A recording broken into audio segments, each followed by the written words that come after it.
Quelle est votre plus grande fierté? Ma plus grande fierté, c'est de m'avoir donné la liberté d'inventer ma faire. Et votre plus grande déception ou frustration? Déception, je les digère, mais les frustrations, c'est plus compliqué. J'ai dû arrêter le rugby quand j'étais jeune pour des raisons de santé. Et la chirurgie, j'ai beaucoup aimé, mais j'ai fait un choix de vie d'organiser des expéditions polaires. L'échec, selon vous, est-il bon ou mauvais pour avancer? L'échec fait partie du parcours, hein. On ne réussit pas tout. Par contre, ce qui est important, c'est de perdurer dans ce que l'on a entrepris. L'échec est sur le chemin.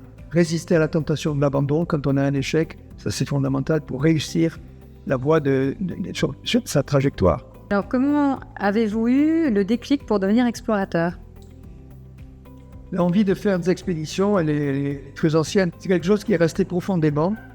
Et quand j'ai été interne en chirurgie, à un moment donné, ça a résurgi, puis je me dis, tiens, mais c'est l'opportunité de proposer mes services de médecin. Et c'est comme ça que j'ai fait la place sur Himalaya. Comme médecin, la médecine m'a mis le pied à l'étrier de CRM Enfance. Si vous pouviez revenir en arrière, que feriez-vous? Si je devais revenir en arrière, je ferais la même chose. Croyez-vous que le monde court à sa perte? Est-ce que le monde court à sa perte? Il y a plusieurs problèmes qui pèsent sur le monde. Je me suis surtout penché sur le climat. Le climat, on sait qu'on est en train de le perturber considérablement. On a conscience de la situation et on a l'intelligence des solutions. Le problème, c'est qu'on est tellement centré sur l'usage du carbone, et la civilisation carbone, et c'est ça dont il faut s'extraire.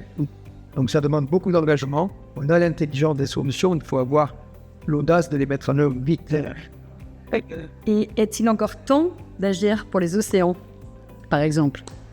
Alors les océans sont des régulateurs du climat. Ils captent 93% de cet excès de chaleur. Donc ils sont touchés par ça. Mais les océans sont aussi touchés par la surpêche. Le problème de l'océan, c'est qu'il est immense, 70% de la surface de la Terre.